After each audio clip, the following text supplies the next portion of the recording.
internautas, sejam muito bem-vindos a bordo de mais um Paisdcast.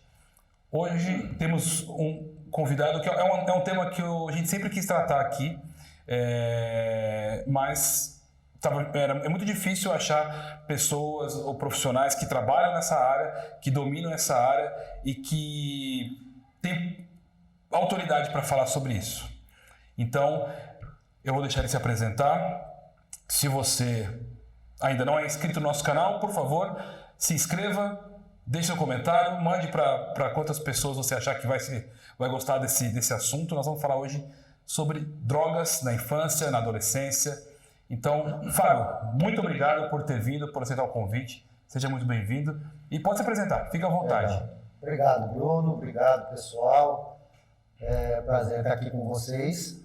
E a apresentação, meu nome é Fábio, eu sou um voluntário do Amor Exigente. O Amor Exigente é um grupo de apoio que atua no Brasil todo, com a orientação, apoio, prevenção e a reinserção social de pessoas que passaram ou que estão passando, famílias que têm problemas com filhos, com comportamento, com marido, com problema de alcoolismo. Então essas pessoas vêm até nós e a gente vai ajudando num tratamento com eles para que eles consigam seguir suas vidas e continuar seus caminhos, né? Legal. O Amor Exigente, ele acolhe um grupo de apoio tanto com a questão de droga e álcool. Sim. Não só isso. Não só isso. Isso. O Amor Exigente, ele é um programa de qualidade de vida aonde, através de 12 princípios básicos, 12 princípios éticos, a espiritualidade e a responsabilidade social, a gente orienta a família a fazer uma transformação de si própria para poder atingir aquele que ela gostaria que atingisse, principalmente quando o problema está relacionado a álcool, a droga, né? Mas a gente tem várias pessoas, inclusive pessoas que têm depressão e que participam no Amor Exigente. Sem nada de droga nem álcool, muitas vezes só depressão. Legal. Nada de droga. E está cada vez mais cedo? Qual que é a idade que vocês atendem? Como que funciona esse acolhimento? Está cada vez mais cedo o pré-adolescente entrar nas drogas, né? Nós já temos vários e vários casos no interior, não vou nem levar isso para a capital, né? Porque daí a gente já está falando de grandes cracolândias, onde ali tem de tudo, né? Mas no interior já tem vários lugares onde crianças de 12 anos, 13 anos já estão envolvidas no álcool, já estão envolvidas nas drogas e em drogas mais pesadas até, entendeu? E o Amor Exigente, ele tem um tratamento para várias fases. Então nós temos o Amor Exigentinho, que é um trabalho de prevenção com as crianças. Nós temos o grupo de sobriedade, onde trata as pessoas que tiveram problemas com as drogas ou que têm problema com as drogas, mas que têm o desejo de parar de usar. Então nós temos o tratamento para elas. Nós temos o grupo familiar, que é para atender pai, mãe, de pessoas que têm problema com as drogas. Tem o grupo de cônjuge, que é onde a gente separa momentaneamente, né, a família para poder tratar o marido, tratar a mulher, fazer com que eles voltem a ter uma convivência harmônica, não é? E também tem o Sempre é Tempo, que é um programa já específico para a melhor idade, aonde atende aquelas pessoas que, por muitas vezes, deixaram de viver porque simplesmente os filhos foram embora, o marido faleceu, ou a mulher faleceu, e a pessoa se viu sozinha. Se afundou em droga, em álcool? Não, nem necessariamente para isso. Se afundou numa droga de vida, aonde ela vai morrendo aos poucos sabe? Por não ter perspectiva mais nenhuma, perde a vontade de viver, perde a vontade de se cuidar, de se arrumar, porque não tem mais ninguém à sua volta. Não tem mais um motivo, né? Não Exatamente. E aí a gente tem o trabalho do Sempre é Tempo, onde essas pessoas são resgatadas da morte em vida. E você não tem limite de idade? Não, geralmente do Sempre é Tempo são pessoas acima já dos 60 anos e que já 60, 70 anos, que aí já começam a ter esse tipo de situação, viverem, né, esse tipo de situação. E também tem o grupo de prevenção, que é assim, ao meu modo de pensar, a melhor maneira que existe de se trabalhar a relação família-droga, sociedade-droga, é a prevenção, é chegar antes. Ou pelo menos dar à criança, ao adolescente, o conhecimento. A informação. A informação. Por que droga te traz um malefício? Talvez, e com toda certeza, esse malefício não está no primeiro ano. Ele vai vir com o decorrer dos anos, com o decorrer do uso. Lá na frente é que vai estabelecer uma dependência, onde a pessoa ela vai perder o controle da vida dela e vai passar a viver em função das drogas. Entendeu? Nós estávamos até falando isso antes de ligar as câmeras, né? Que é um debate profundo, é óbvio que ninguém tem a solução assim. Se fosse assim, a gente já teria resolvido. Mas eu acho que concordamos que a droga ela deveria pelo menos começar a ser debatida num âmbito muito mais social e de saúde do que de segurança pública. Sem dúvida. Né? Acho que pelo menos começar a aventar essa possibilidade, trazer essa conversa para a sociedade, a conscientização cada vez mais cedo, para poder tratar ainda socialmente, do que só esperar acontecer e reprimir quem está fumando maconha. Aí fica mais difícil e fica mais custoso. Porque o efeito dominó é muito pior. Né? Não, e outra, o governo vai gastar muito mais dinheiro para tratar um dependente químico do que se ele investisse na prevenção. Entendeu? Porque na prevenção você pega ali, vamos pensar de uma forma utópica, né? O que seria o ideal? O ideal seria a união entre os três setores, primeiro, segundo e o terceiro setor. Por quê? Porque quando eu uno o governo, eu uno as instituições, uno as empresas, no sentido de todos investirem juntos no conhecimento e na educação, é lógico que não é um trabalho a curto prazo, mas a longo prazo, isso vai dar um resultado fantástico. Por quê? Porque quanto mais informação eu tenho, menos risco eu vou correr. Vou também, porque assim, um dos fatores mais de risco que existe, Bruno, para a pessoa começar a usar droga, sabe qual que é? Não. A família. A própria família. Você fala, cara, mas como é que você pode falar isso? Eu nunca dei droga para o meu filho usar. Tudo bem. Mas existem várias maneiras de eu, inconscientemente, dar a possibilidade do meu filho entrar nas drogas. É muito difícil, eu imagino, de chegar lá, vocês acolherem um adolescente aí de 12, 13 anos, que está envolvido com droga, está usando droga, maconha, está bebendo muito. É muito difícil esse adolescente pertencer a uma família estruturada, ajustada, sim, com um bom exemplo. É um caso ou outro, assim, imagino, é bem menos do que... Porque quando você pega um caso desse, você vê que está tudo errado, né?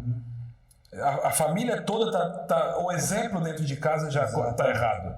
É assim, olha, existe caso de pessoas, de jovens, com família estruturada que entra nas drogas? Existe. Claro. Só que a própria raiz cultural dela faz com que ela entenda que aquilo ali não é um lugar para ela.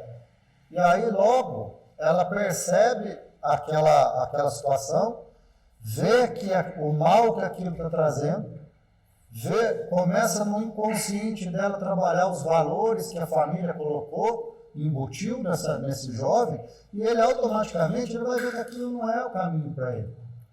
Ao contrário de uma enormidade de famílias que hoje a gente atende dentro do Amor Exigente, de famílias disfuncionais. O que são famílias disfuncionais? É aquele que o pai só trabalha, não tem um tempo para conversar com o filho, não tem um tempo para almoçar com a família, não tem um tempo para olhar nos olhos, sabe? Quando olha é só para criticar, porque assim, o filho, ele quer chamar a atenção. A criança, quando ela está tentando chamar a atenção, você não presta atenção nela, o que ela faz? Ela derruba alguma coisa, ela grita, ela faz alguma coisa para você parar E olhar para ela. e olhar para ela. O adolescente, o jovem, é praticamente a mesma coisa. Só que assim, estou numa casa onde não tem diálogo. Um relacionamento não existe. Cada um por si. Cada um tem a sua televisão no seu quarto, cada um almoça a hora que quer, janta a hora que quer, chega a hora que quer. Eu praticamente não vejo meu pai, pouco converso com a minha mãe, não tem um diálogo nenhum. E quando tem, que geralmente é no final de semana, tem sempre bebida alcoólica. E aí eu vou crescendo nesse ambiente onde parece que tudo vira natural, inclusive o álcool se torna natural. E aí eu vou vendo o meu super-herói, meu pai, certo? Eu cresço tendo um perfil de pai assim, uma referência dessa maneira. Eu vou querer ser que nem meu pai. Sim. Eu estou te dando esse exemplo, não é porque eu li em algum livro de literatura. É porque isso existe em praticamente 100% dos casos dos dependentes químicos que vêm para o Amor Exigente. Eu sou um deles. O meu pai, ele era alcoólatra. E eu cresci vendo meu pai consumindo álcool. E ele sempre dizia assim para nós, faz o que eu falo, mas não faz o que eu faço. Primeira bebida alcoólica que eu consumi com 13 anos de idade foi a mesma bebida alcoólica que infelizmente levou meu pai embora. Que era uma pinga chamada Paineira, que existia lá na região de São João da Boa Vista. Essa pinga matou meu pai, matou meu super-herói, entendeu? E além de ter feito isso, ela trouxe, né, o alcoolismo do meu pai, ou os comportamentos dele, trouxe para nós, os filhos, uma série de prejuízos. Porque nós crescemos num ambiente onde existia violência física, violência verbal, falta de carinho, falta de... Tempo de qualidade, atenção. De atenção, de você fazer com que a pessoa... com que você dê para o teu filho estou sumindo a palavra aqui agora, mas que você ajude-o a ele construir a sua vida, sabe? E aí a gente vai crescendo num ambiente insalubre como esse, e não tem como lá na frente esse comportamento não causar um prejuízo. No longo prazo ele é implacável, o tempo não tem como. Implacável. E assim, agora eu vou culpar alguém? Eu não posso culpar. Por exemplo, eu sou dependente químico. Eu estou em recuperação há 25 anos. Há 25 anos eu não bebo, eu não uso drogas, meus filhos nunca me viram beber, nunca me viram usar droga, sabem de todo o meu passado e conhecem o meu processo de recuperação. Você fala, eu ainda sou um dependente químico. Eu sou uma pessoa que estou em recuperação. Hoje eu não dependo mais do químico, embora eu ainda tenha a doença da dependência química. Você ainda sonha? Você ainda tem vontade? Não. Eu não sonho mais. Porque quando você para de fumar, por exemplo, você tem coisa a sonhar. Sim, mas os sabores, os gostos do álcool, das drogas, eu tenho até hoje gravado na minha memória, entendeu? Isso nunca mais vai deixar de existir. Eu só preciso aprender a conviver com a minha doença. Dizer não para aquilo que eu não posso. Então, quer dizer que o Bruno não pode tomar a bebida alcoólica dele? Pode. Se o Bruno não tem a dependência química, se o Bruno tem o controle sobre a sua vida e a droga ou o álcool não prejudica o teu comportamento e a tua relação com as pessoas e com você mesmo, agora, eu não posso. O Fábio, dependente químico, se daqui 50 anos eu estiver vivo e achar que porque eu estou há 75 anos sem beber ou sem usar droga, eu posso me dar ao direito de usá-la, eu vou voltar lá de onde eu parei, usando a quantidade enorme de drogas que eu usava por dia, bebendo a quantidade enorme de bebida alcoólica que eu consumia por dia. E por quê? Porque a doença, ela está dentro de mim. Ela está no meu cérebro, ela está nas minhas células, e célula não se troca. Eu vou sempre ter que conviver com ela, entendeu? Curioso, né? E você falou uma coisa que é muito interessante. Quando a gente fala em família desajustada, quando a gente fala em lares violentos, muitas vezes as pessoas tendem a ver isso e entender que isso se confunde com uma vulnerabilidade social, com periferia, com famílias pobres, com pessoas... E não, e muito pelo contrário, porque numa família que você falou, cada um tem a sua televisão, cada um tem seu mundo, isso não acontece na periferia, não. Isso não acontece numa comunidade carente, num subúrbio. Não. Isso são famílias que têm poder aquisitivo, que estão melhor, e o problema é o mesmo. Sim. Não está ligado à questão social, à classe social. Não. Primeiro porque a dependência química é uma das doenças mais democráticas que existe. Entendeu? Isso é legal. Pessoa, ela pode ser negra, branca, amarela, ela pode ser católica, evangélica, espírita, ibiriri, a pessoa nasce com a predisposição ao uso de drogas. Se ela entrar nas drogas ou no álcool, lá na frente ela vai ter consequências em relação a isso. Então, nós estamos lidando com a segunda doença que mais mata no mundo. Ela só perde para doenças do coração. Só que a dependência química, quando a pessoa morre, você não vê no atestado de óbito dela, ela morreu porque ele é dependente químico. Causou alguma coisa, né? Ela é a causa, certo? Ele morreu por pancreatite, por cirrose, por bala perdida, por isquemia cerebral, por parada cardíaca, por derrame, por uma série de doenças. Só que nunca vem escrito a raiz do problema. Isso não tem como rastrear, né?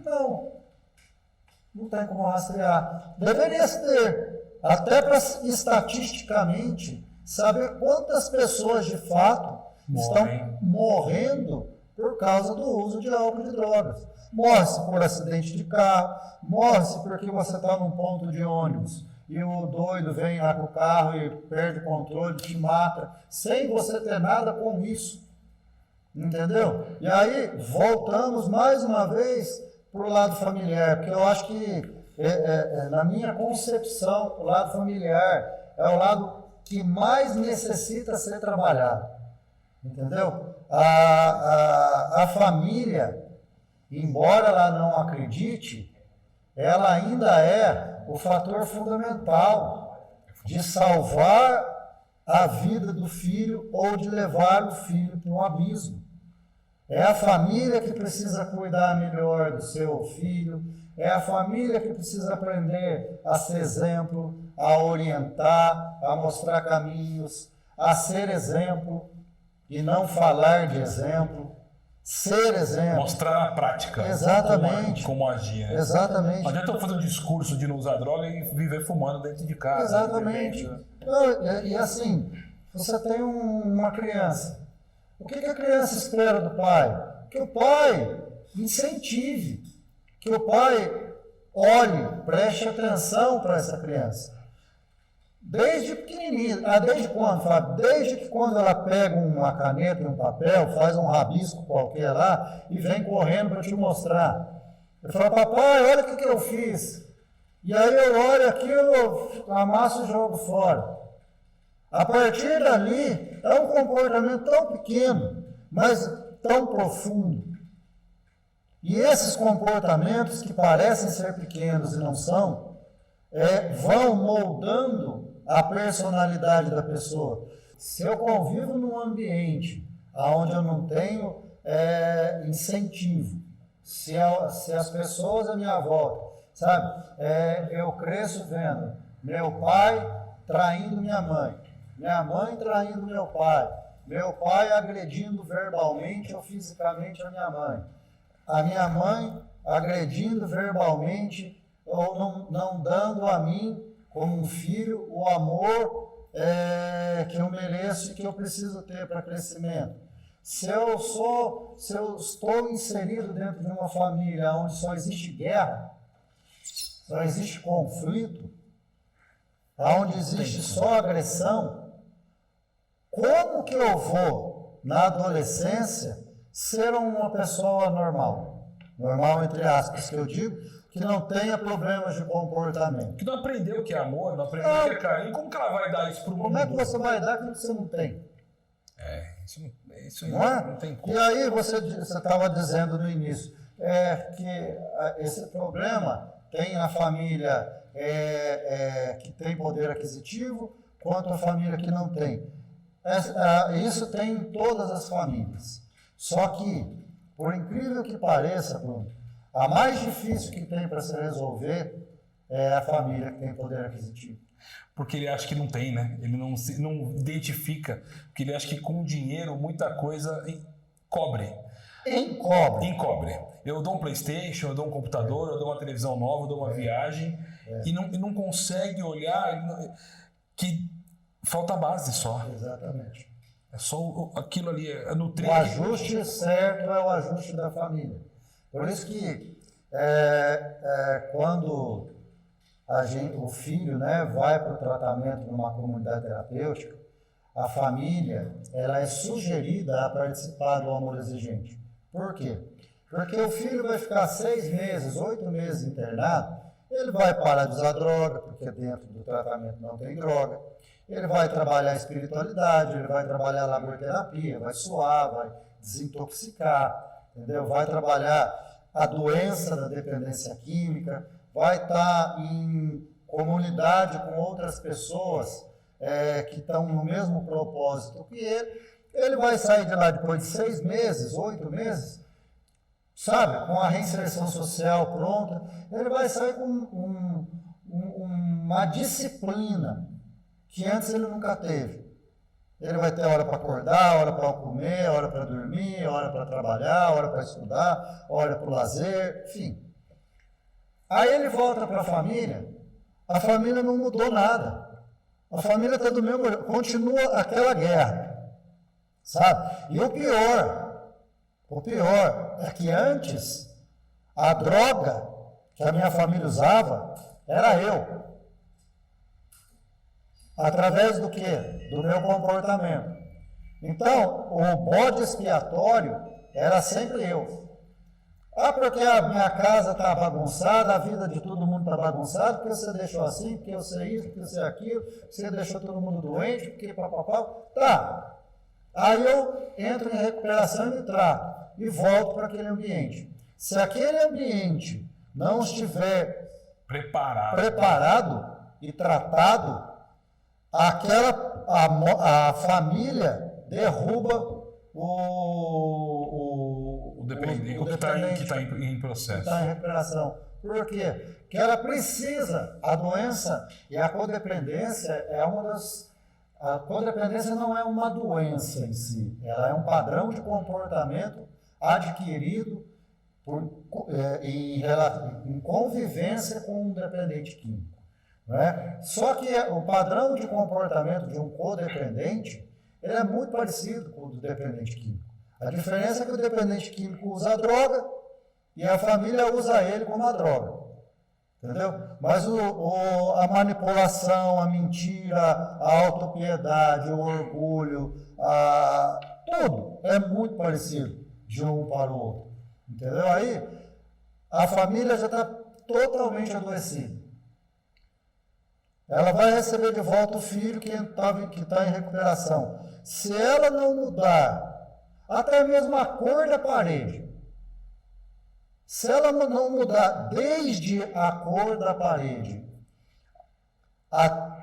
até a transformação interior, ela serve, e na maioria das vezes ela derruba mesmo. A tendência é que ele volte àquele comportamento, àquela dependência. Porque pensa você ficou 8 meses internado, longe da sociedade, certo? Você está lá, você se esforçou, você conseguiu se encontrar, reconhecer seus erros, entender o seu problema, do porquê que você fez tudo aquilo que você fez para te levar até uma instituição para se tratar. E aí, de repente, você se reconhece como uma pessoa que tem um problema, você está se tratando desse problema, aí você volta para casa, a primeira coisa que você recebe, você se vira que aquele monte de coisa errada que você fez, eu ia falar um palavrão, não vou, em respeito a vocês, mas aquele monte de coisa errada que você fez, você vai ter que pagar, você vai isso, você vai aquilo. Aí, de repente, não é? A pessoa ela tem 30 anos, ela usou drogas por 14 anos. Ela tem 30 anos, mas ela não tem uma cabeça de 30 anos, porque durante 14 anos da vida dela, ela usou droga. Certo?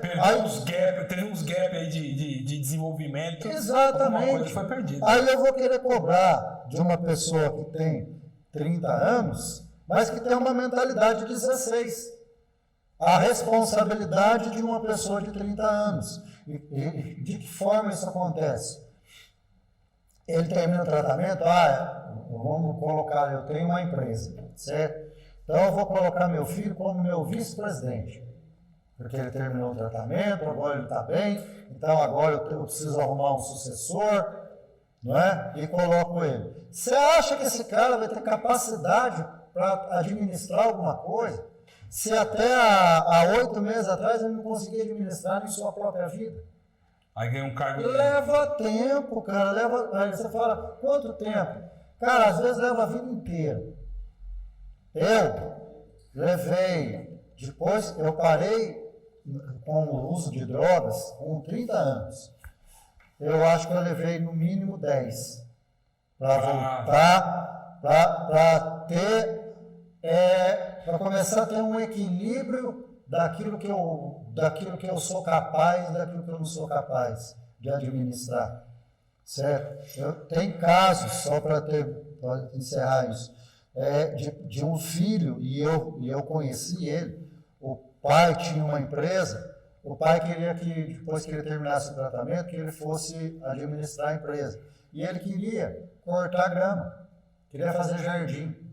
Porque aquilo ali... essa responsabilidade ele podia assumir. Ele podia assumir, e além de assumir, ele ia ser feliz. Mas o pai, de tanto querer que ele assumisse a direção de uma empresa, ele assumiu, a empresa quebrou, ele voltou às drogas e virou uma ruína. Sendo que se ele estivesse lá cuidando do jardim, talvez um dia ele até poderia administrar uma empresa, mas a ansiosidade do pai A ansiedade é um negócio, é muito forte, né? E atrapalha tudo. Eliminou o tratamento. Eliminou totalmente o tratamento. Outros, eu me recordo, né, assim, que eu fiz meu tratamento lá em Taquaritinga, né, e nós saíamos para a ressocialização, para passar o final de semana na casa dos pais, né, depois de 4 meses, a gente poderia uma vez por mês fazer isso. E quando nós voltávamos, nós nos reuníamos num local lá em Taquaritinga para esperar a perua vir nos buscar para levar para a comunidade terapêutica. E eu escutava assim, meu pai me levou para ir comer na pizzaria, meu pai me levou para churrascaria, meu pai me disse que quando eu terminar vou ganhar uma moto nova, vou ter um carro, vou ter isso. E eu, cara, quando eu ia para São João da Boa Vista visitar minha mãe, cara, eu tinha vontade de voltar correndo para a comunidade. Porque assim, ela não me dava as coisas com facilidade. Ela não me jogava nada na cara, mas ela me fazia entender que as coisas tinham um preço. E que se a situação que nós estávamos vivendo, em relação ao meu uso de drogas e tudo aquilo que aconteceu, com toda a destruição física, moral, emocional e financeira, houve consequência. Então ela fazia o quê? Arroz, feijão e ovo.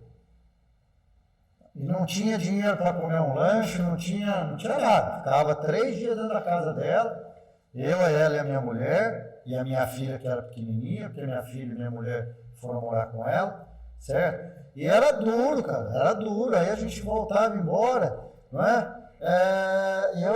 E eu pensava comigo, cara, mas que dureza. Pra que ser dura desse jeito, né? Conclusão, ela estava me ensinando o quanto que ela me amava. E possivelmente ela estava, por dentro, ela estava quebrada. Estava quebrada. Mas ela tinha que... Porque queria me mostrar o amor que ela tem por mim. Só que, e eu sempre falo isso dentro do Amor Exigente, um dependente químico, vamos supor que eu tenho 4 filhos, 3 são pessoas que têm uma vida normal e um é dependente químico.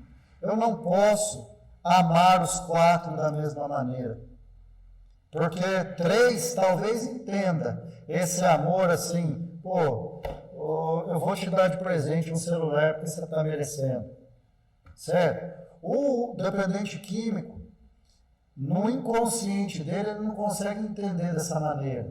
Ele entende assim, o meu pai está me dando um celular, vou trocar troco de droga. Vale tantos pinos. Eu cheirei 4 carros. 4 carros. O último, eu troquei na biqueira. Troquei tal documento, assinei, peguei droga para usar. Não era nem para vender, era para usar. Por que eu fiz isso? Porque eu ganhei 4 carros. Porque minha mãe, naquilo que você disse, na necessidade que ela tinha de mostrar para mim o quanto ela me amava, o quanto ela queria me ajudar, ao invés de me ajudar, ela prejudicava ainda mais, porque ela não sabia como me amar. Então ela imaginava que amar era dar as coisas, era fazer as coisas. E não é assim. Para aquele que não tem consciência da doença que tem, não dá para amar um dependente químico apenas dando a ele as coisas. Existe uma troca aí. É o amor com exigência. Sabe? Eu te amo, mas eu não aceito o que você está fazendo da tua vida. E eu exijo, porque eu sei que você tem capacidade de ser uma pessoa melhor. Isso é muito forte, né? E é difícil a família entender que não é fazer diferente, é tratar cada um dentro da sua personalidade, dentro da sua inserção social, de acordo com aquilo que o adulto ele faz, ele tudo tem consequência. Sim. E cheirar 4 carros, eu tenho amigos que chegaram, não os 4, mas que já entregaram carro em biqueira, que já perderam muito dinheiro. E esse é curioso, eu puxando agora você falando, eu vejo isso. Os pais desses meus amigos tinham esse comportamento, é meio que um padrão. Exato. Davam muito, tentavam resgatar o filho dando alguma coisa. E não cobrando nada em troca. E não cobrando nada em troca. Então, porque ele achava que ele já estava sendo punido, porque ele está internado, porque está em clínica ou em comunidade terapêutica, ele já está pagando aquele mal que ele fez. Mas o amor de um pai e de uma mãe é uma chega a ser doentio às vezes. E nada é consciente. É tudo inconsciente. Ninguém quer matar um filho, certo? Mas determinados excessos, para quem não tem condições de viver com eles, é prejudicial. É muito prejudicial. A família, ela não tem ideia do quanto ela é responsável. E aí, vamos separar as palavras. Eu não estou dizendo o quanto ela é culpada. Porque quando eu trago a culpa, eu trago uma série de situações que não tem a ver. A culpa te trava, te oprime, não te deixa você enxergar a realidade. Ela só joga carga em cima de você. Exatamente. A responsabilidade que os pais têm. A responsabilidade é muito grande. De que forma eu posso amar meu filho? E assim, nós fomos criados através das nossas raízes, certo? Das heranças que nós recebemos dos nossos pais. E quando eu falo de herança, não estou me referindo à conta bancária. Eu estou falando a referências de moral, de ética, de espiritualidade, valores mesmo que o ser humano traz. Entendeu? Se eu penso que amar o meu filho é dar a ele tudo que ele quer, eu estou redondamente enganado. Porque eu vou fazer dele um escravo de coisas que não preenchem vazio. E desde criança isso, você só reforça que nunca tá bom. Sim. Porque você dá uma coisa, a criança viu que ganhou, e aí você vai dar uma melhor. Sim. E é um jogo eterno. Sim. Que nunca vai ser concluído. Não. E nunca vai ser suficiente para a criança. E cresce assim. O Adolfo aí quer um iPhone novo com 12 anos, aí ele quer um videogame com 15, aí ele quer um carro com 18. Sim. E você vai parar onde? Porque isso não preenche. Isso, a parte material, preenche um vazio momentâneo. Preenche só aquele momento. A partir do momento em que eu ganho, aí aquilo já não tem mais valor. Aí eu vou ter que buscar uma outra coisa para compensar o vazio que ainda está dentro de mim. Que não é o celular, que não é o carro, que não é a moto, que não é nada. Sou eu que tenho que preencher esse vazio com o quê? Me autoconhecendo. Sabendo quem eu sou, o que eu posso, o que eu não posso, o valor que eu tenho, ou o valor que eu não tenho, que eu gostaria de ter. Eu não, sim, raramente, Bruno, eu falo de outras pessoas, mas eu fui morador de rua. Eu cheguei num momento da minha vida que eu perdi tudo e virei morador de rua, virei mendigo de rua. E durante algum tempo, eu fiquei morando na rua. Barbudo, fedido, fedorento, dormindo na praça. Entendeu? Muito forte, né? Por que o Fábio, que veio de uma família de classe média, onde os 4 filhos tiveram a mesma educação, o mesmo amor, a mesma escola, o mesmo tudo, por que 3 deram certo e um nasceu essa porcaria? Digo porcaria porque um dia a minha mãe me chamou de porcaria, com essas mesmas palavras. E, de fato, naquele momento, realmente, coisa boa não era, entendeu? Mas a palavra pegou fundo, cara. E como que uma pessoa que veio de uma classe média, que teve tudo na vida, virou mendigo? Começou a roubar. Infelizmente, atropelou uma mulher e tirou a vida dessa mulher. Como que se degradou tanto, sendo que ele teve tudo. Toda a estrutura que os outros Toda a tiveram. estrutura. Porque eu nasci doente. Porque a minha doença, ela é invisível.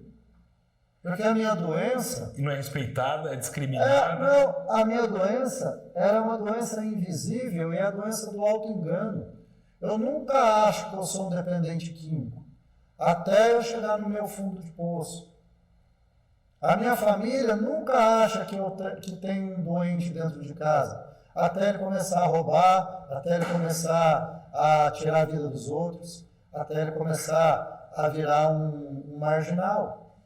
Então, cara, sabe, quando as pessoas vêm e falam para mim assim, o que você acha da liberação das drogas? E nós estávamos falando sobre isso agora há pouco.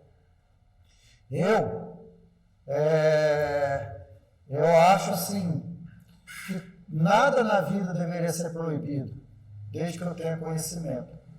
Agora, se eu não tenho conhecimento, eu não posso ter liberação. Eu não posso, num país onde o aluno bate no professor, como é que eu vou liberar um uso de substância que altera o meu humor, que me deixa irritado, nervoso, chapado, louco, que eu perco o controle? Eu vou agredir todo mundo, eu vou sair, sabe, vai despirocar tudo. Entendeu? É muito profundo, né? Só voltando aqui, que eu fiquei curioso com tudo isso que você passou, toda essa trajetória, esse fundo de poço, e a sua família é estruturada, era uma classe média. Aonde foi o teu ponto de... onde que você bateu, que você começou a tirar a cabeça da água? Foi alguém ou foi algo que te resgatou para começar esse processo? Foi toda a situação, o contexto geral. Porque um mendigo drogado, dormindo na rua, fedido, sem perspectiva, sem nada assim, sem sonho, ele tem ele na cabeça dele, ele consegue querer alguma coisa, ele querer voltar. O problema é assim, inúmeras vezes eu fui comprar droga sem vontade de usar. Inúmeras vezes eu usava droga e falava para mim mesmo assim, mas por que eu estou usando? Não quero. Tinha uma novena de Nossa Senhora do Perpétuo Socorro em São João, que eu já morava na rua, né? E eu, por ter nascido numa família católica que tinha todo o processo da religião, tudo, eu lembrei que lá tinha uma novena de Nossa Senhora, que Nossa Senhora ajudava as pessoas a parar de usar droga, ou a mudar a vida, né? Fazer milagre, vamos dizer assim. E eu comecei a ir na novena. Eu ajoelhava, pedia a Nossa Senhora que me ajudasse e eu esticava uma carreira de cocaína e tirava. A dependência química, ela não é somente uma doença física. Ela é física, ela é mental e ela é comportamental.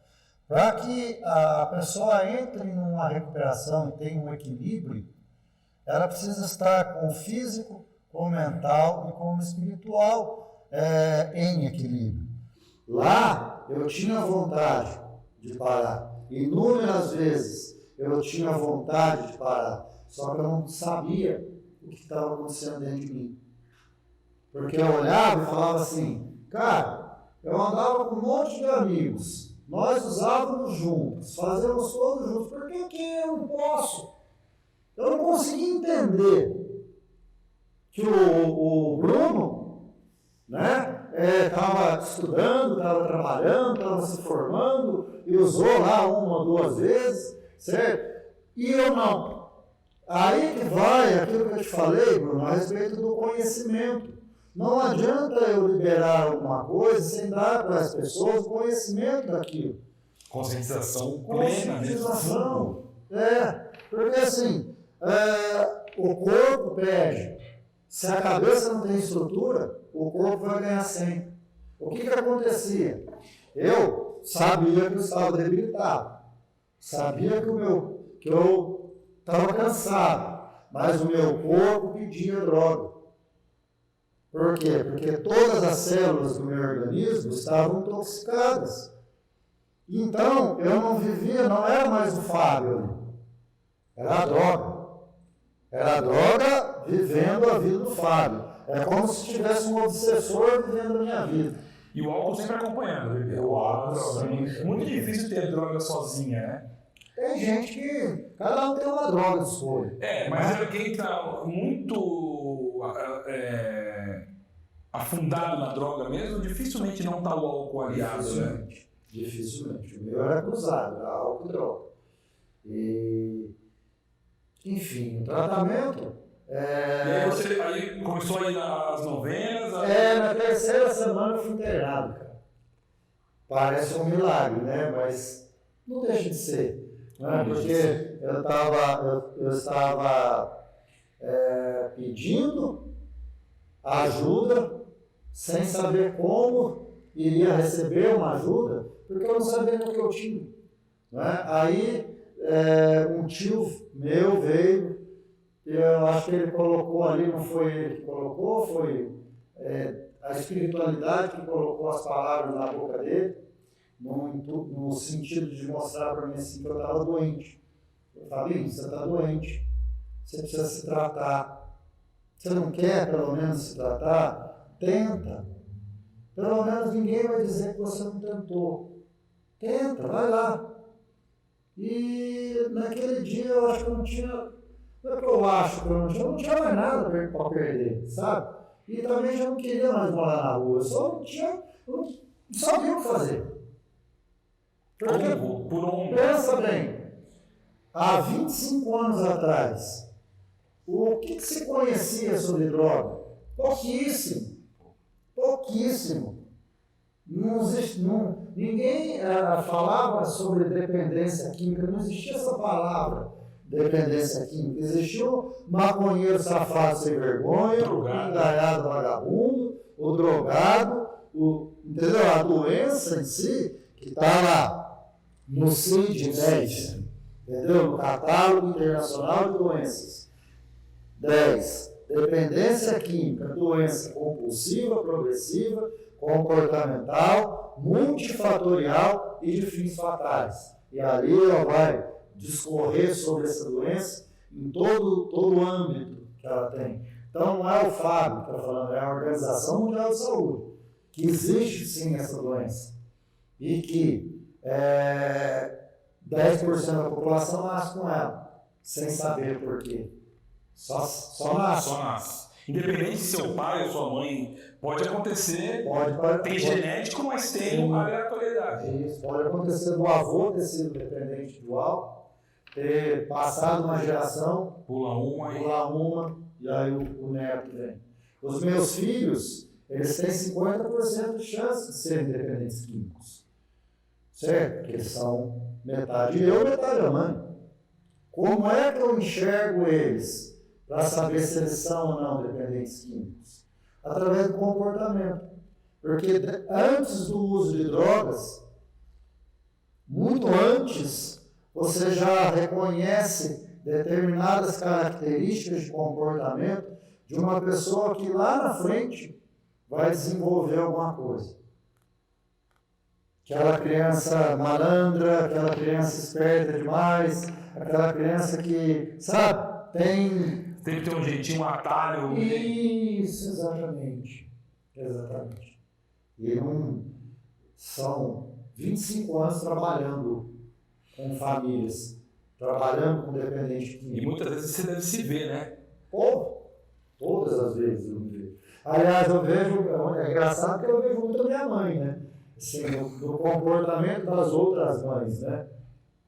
Aliás, o motivo pelo qual quando eu terminei meu tratamento e fui para o amor exigente, foi exatamente para saber até onde o amor de uma mãe ajuda ou estraga uma pessoa, o filho.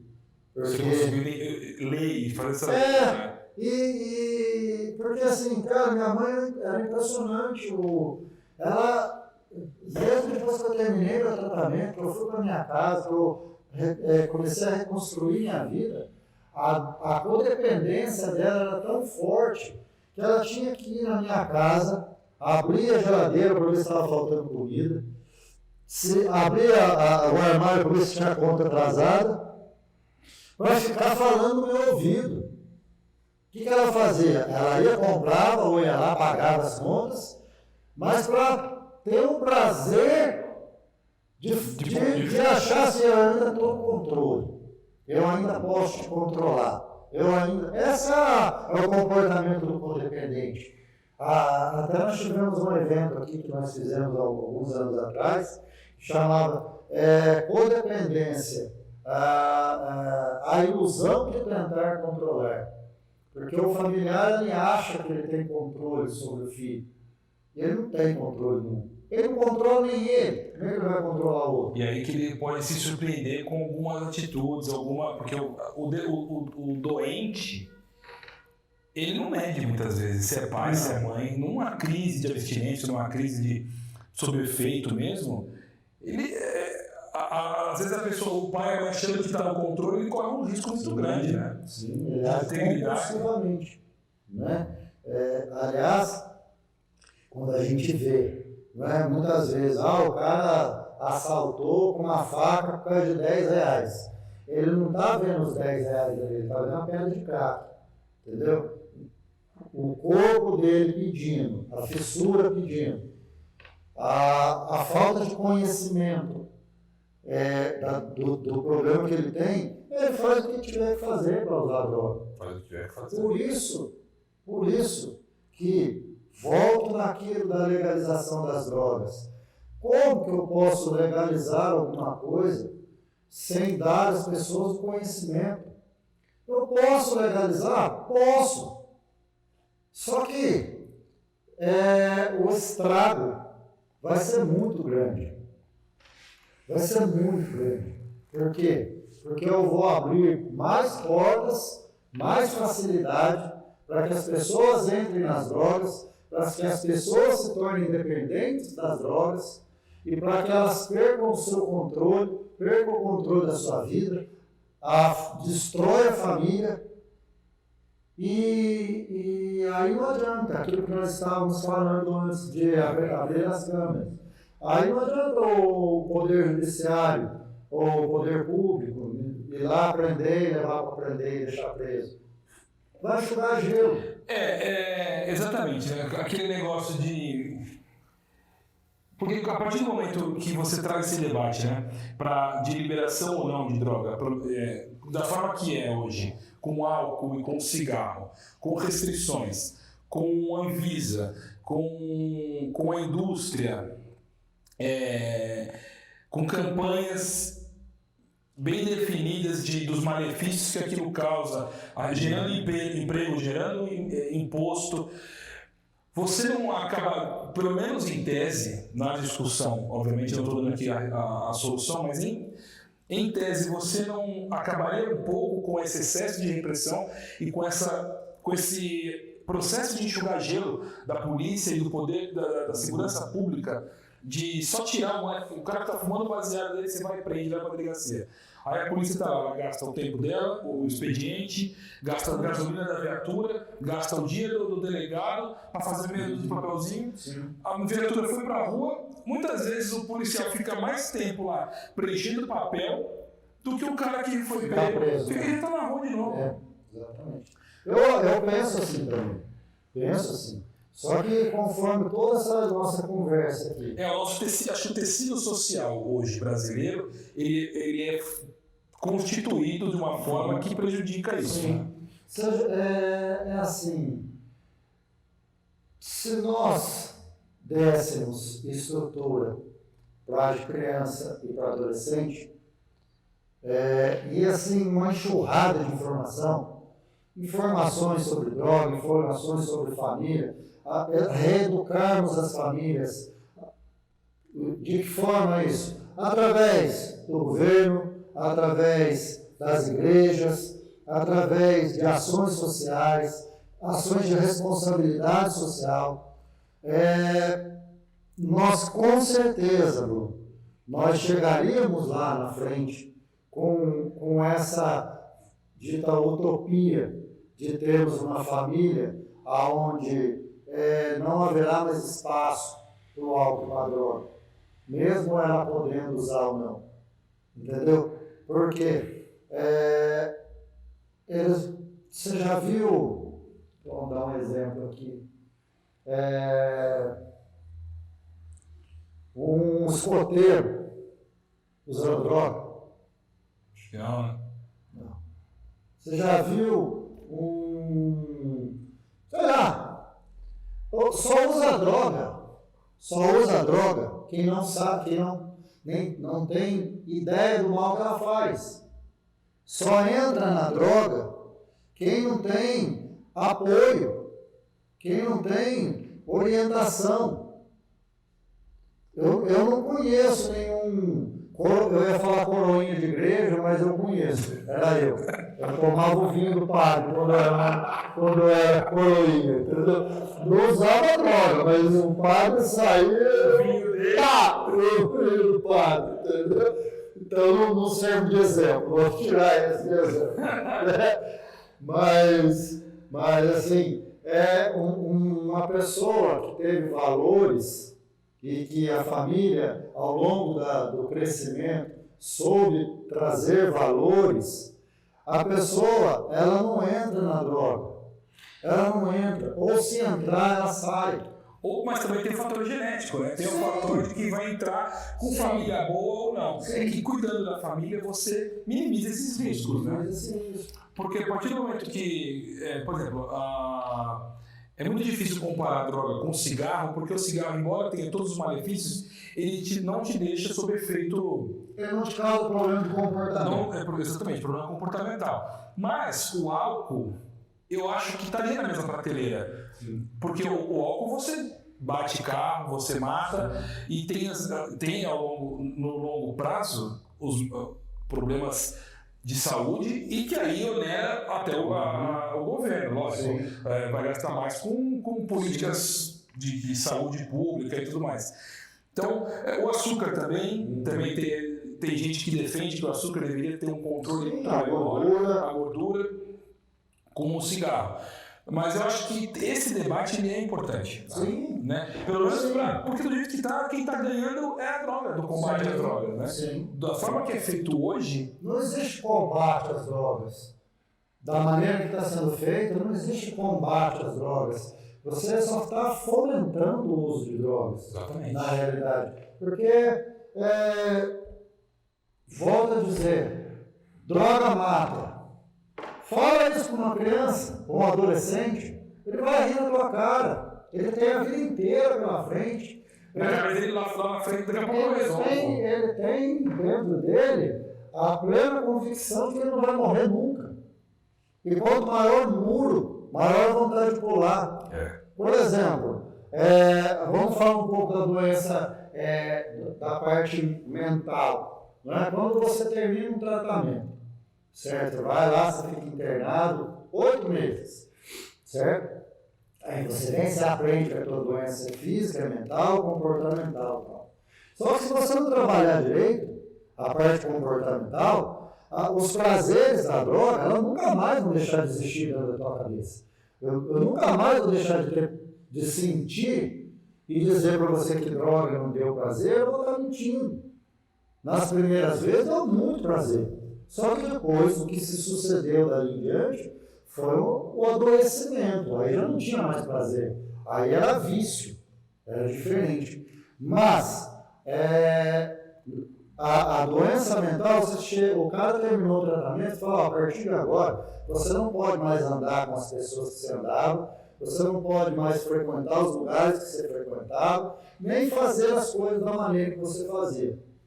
Por quê? Porque não pode. Porque não pode, não existe. Entendeu? Você não pode porque no teu cérebro ficaram registrados os prazeres que você tinha no uso de drogas. E esses prazeres eram associados a pessoas, a lugares e as coisas. Por isso que eu não posso numa rave. Aliás, hoje com 55 anos, eu vou ser totalmente fora do meu contexto para uma rave. Nós suponhamos que vá. Que eu tenha, que eu seja convidado, um convite. Cara, o que eu vou fazer lá, bicho? Vou ver o Carlos Zando vivendo, porque assim, ó, vou te dar um exemplo de como foi uma experiência que eu vivi, essa experiência. Nós estávamos nos tratando, estava dentro da comunidade terapêutica, depois de 2 meses que eu estava lá, era a época de carnaval. E aí o diretor de tratamento falou, vou deixar vocês fazerem uma festa de carnaval. Vai ter carne, guaraná e Coca-Cola e vocês vão ouvir música de carnaval. Naquela época era na boquinha da garrafa. Faz tempo, era 97 isso. Entendeu? E... O Tchan tava bom.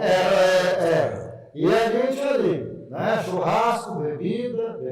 Coca-Cola, Guaraná, e não tinha mais nada, não tinha mais nada. Eu estava lá, vivi isso.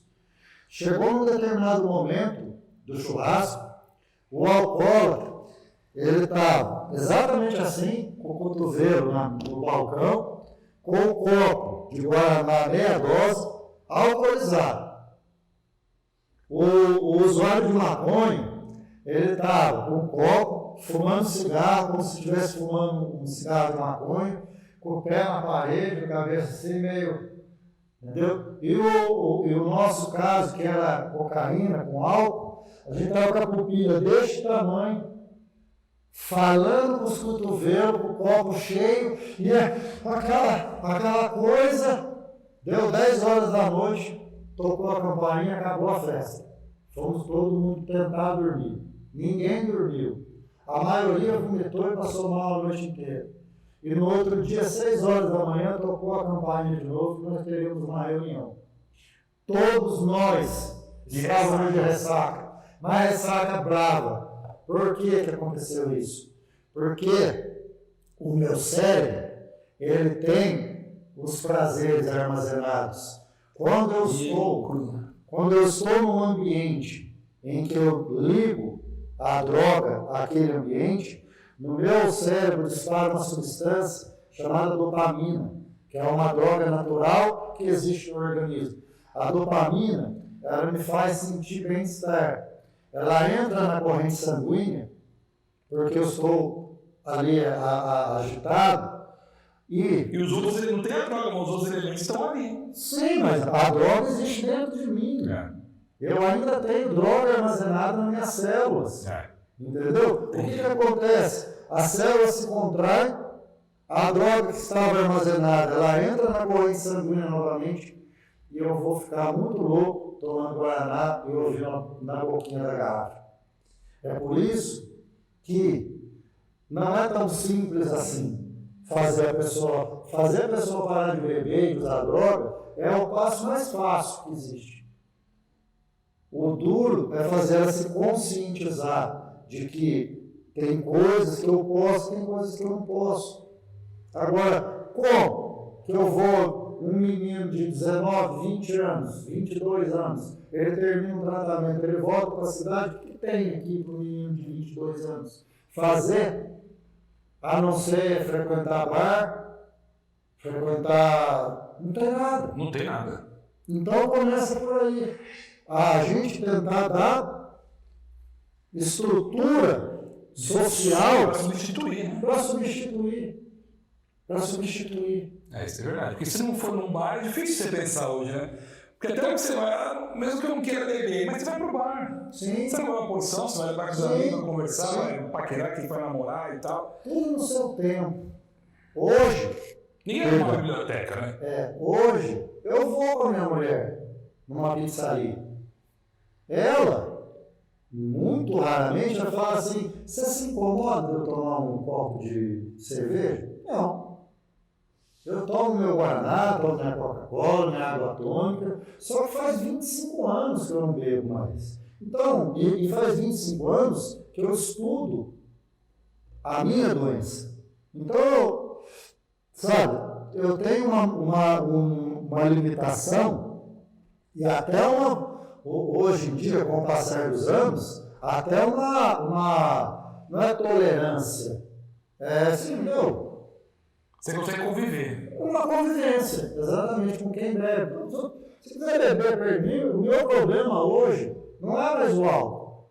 Meu problema hoje não são mais as drogas. Entendeu? Meu problema hoje é o meu comportamento. É o meu comportamento que, se eu não cuidar dele, eu volto para as drogas.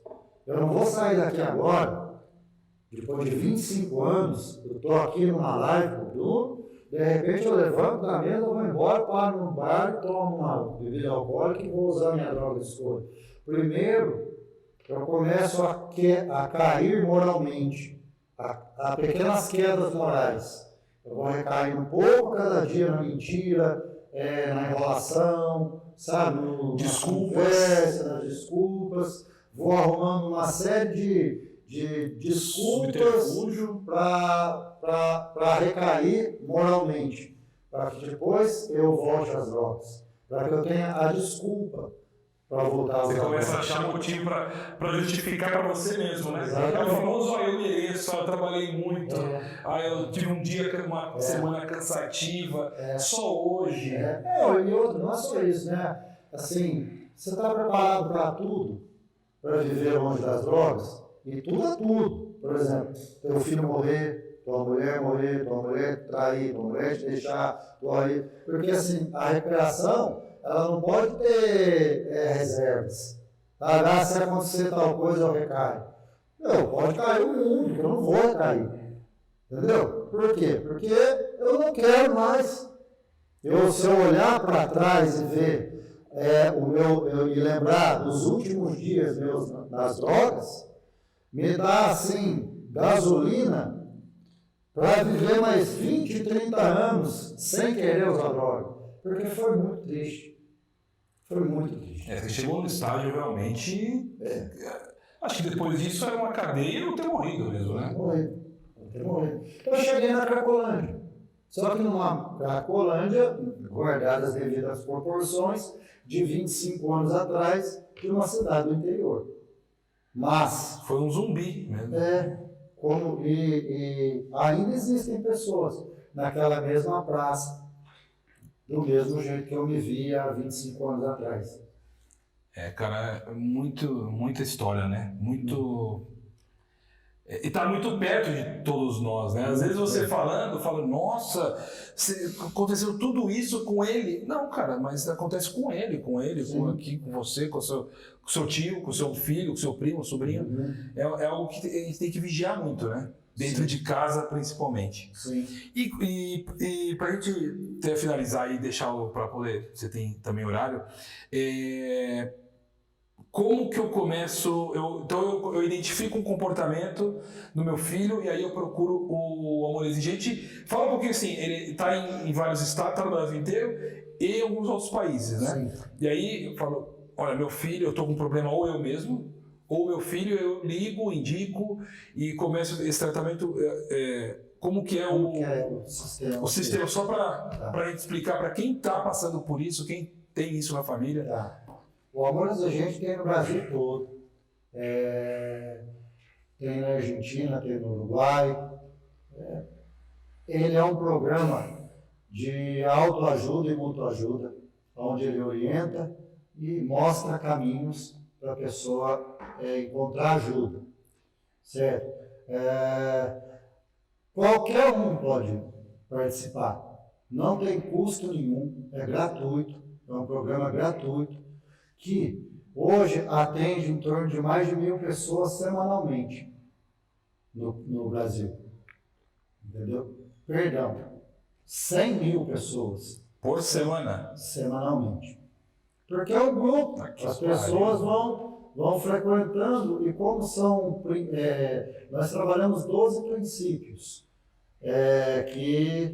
que estudando e trabalhando esses princípios, nós conseguimos enxergar uma qualidade de vida melhor, e a partir daí, essa qualidade de vida vai nos trazer estrutura para tomar as decisões que nós precisamos tomar em determinados momentos da nossa vida, onde as coisas saem do nosso controle.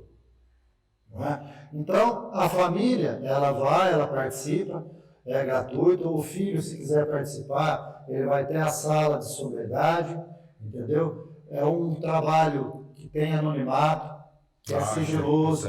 Então, assim, quem está lá dentro, tudo que é falado lá, tudo que é dito, quem é visto lá dentro, fica lá dentro, porque é um código de ética muito, muito forte isso. Rigoroso. A gente não pode sair de lá falando que a gente escutou da vida do outro.